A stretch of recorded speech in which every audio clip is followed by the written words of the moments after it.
Tiap orang pasti pernah ngerasain yang namanya masalah. Dan beberapa dari kita itu pasti udah ngerasain yang namanya masalah besar. Ngerasa nggak ada solusinya sama sekali. Bener-bener mentok, buntu.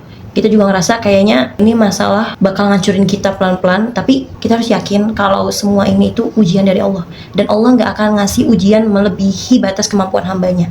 Allah udah bilang sendiri di surat Al-Baqarah ayat 286 yang bunyinya La yukallifullahu nafsana illa wus'aha, yang artinya Allah tidak menguji seorang hamba melebihi kemampuan hambanya itu. Di sini kita juga bisa mengamalkan zikir Nabi Yunus ketika beliau berada di dalam perut paus. Zikirnya ini ada di surat Al-Anbiya ayat 87 yang bunyinya La ilaha illa anta subhanaka inni kuntu minaz zalimin, yaitu artinya tiada Tuhan selain engkau, maha suci engkau, sesungguhnya aku termasuk orang-orang yang zalim. Zikir ini dibacain oleh Nabi Yunus ketika beliau pergi dari kaumnya dalam keadaan marah karena tidak ada satupun yang mau mendengarkan dakwahnya beliau. Akhirnya Allah menguji Nabi Yunus. Zikir ini dibacakan Nabi Yunus ketika beliau menghadapi 3 kegelapan. Yang pertama itu gelapnya perut paus, yang kedua gelapnya lautan, dan yang ketiga itu gelapnya malam. Dan ini bisa disamakan dengan apa yang orang-orang rasakan di zaman sekarang. Pasti kita pernah ngerasain masalah seolah-olah dunia ini gelap dan kita gak bisa melihat cahaya sama sekali, sama kayak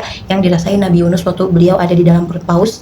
Itu beliau bahkan tidak bisa melihat tangannya sendiri, saking gelapnya perut paus itu, saking gelapnya kedalaman lautan, saking gelapnya malam hari itu. Kita bisa amalin zikir ini, insya Allah Allah pasti akan memberikan jalan keluar untuk masalah yang kita hadapin ini, karena ini janji Allah di dalam Al-Quran di ayat selanjutnya, yaitu di surat Al-Anbiya ayat 88. So, buat kamu yang sekarang lagi ngadepin masalah dan benar-benar buntu banget, coba amalin zikir Nabi Yunus ketika beliau menghadapi 3 kegelapan ini.